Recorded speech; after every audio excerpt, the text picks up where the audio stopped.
नमस्कार. या व्हिडिओमध्ये आज आपण बिल रिफ्रेश या अत्यंत महत्त्वाच्या ऑप्शनबद्दल बोलणार आहोत. iDairy सॉफ्टवेअरमध्ये कोणत्याही कालावधीचे बिल एकदा सेव्ह केले की ते बिल व त्या बिलाचा संपूर्ण हिशोब हा लॉक केला जातो. म्हणजेच त्या हिशोबामध्ये कोणालाही चेंजेस करता येत नाहीत.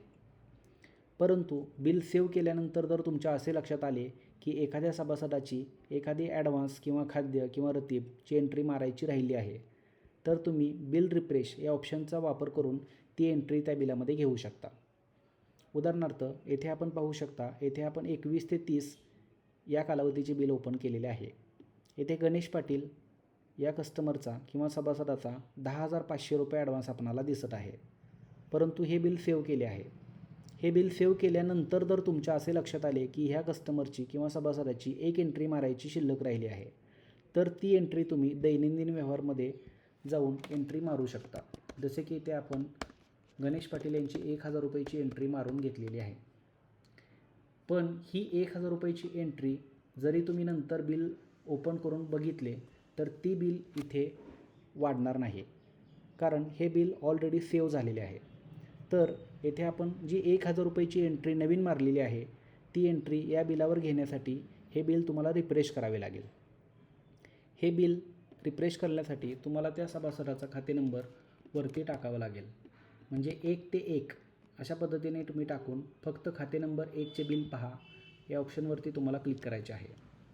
येथे क्लिक केल्यानंतर त्या सभासदाचे बिल तुम्हाला ओपन झालेले दिसेल व येथे तुम्ही ॲक्शनवर क्लिक करून ते बिल रिफ्रेश करून घेऊ शकता. इथे मी खाते नंबर 1चे बिल रिफ्रेश करत आहे. येथे तुम्ही पाहू शकता खाते नंबर 1चे बिल रिफ्रेश झालेले आहे. त्यानंतर तुम्ही बिल पहा या बटनला क्लिक करून तुम्ही येथे पाहू शकता ती 1,000 रुपयाची एंट्री या रकमेमध्ये ॲड झालेली आहे.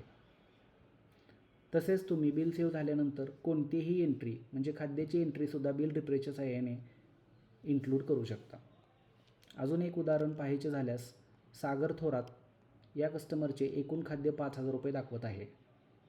परंतु तुमच्या जर असे लक्षात आले की त्यांच्या नावावर एक खाद्य ॲड करायचे राहिली आहे, तर तुम्ही दैनंदिन व्यवहारमध्ये जाऊन खाद्य विक्रीमध्ये जाऊन त्या ग्राहकाच्या नावावर खाद्याची एंट्री करू शकता.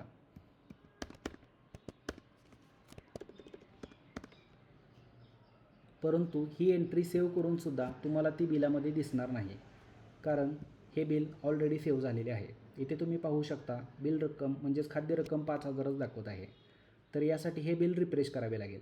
रिफ्रेश करण्यासाठी तुम्हाला येथे वरती 2 ते 2 अशा पद्धतीने खाते नंबर 2चे बिल ओपन करून घ्यायचे आहे व ॲक्शन या बटनला क्लिक करून हे बिल रिफ्रेश करून घ्यायचे आहे. बिल रिफ्रेश करून झाल्यानंतर तुम्ही बिल पहा या बटनला क्लिक करायचे आहे आणि इथे पाहू शकता त्यांचे खाद्य 1,000 रुपयाने वाढलेले आहे. तर अशा पद्धतीने बिल रिफ्रेश तुम्ही iDairy सॉफ्टवेअरमध्ये करू शकता. धन्यवाद.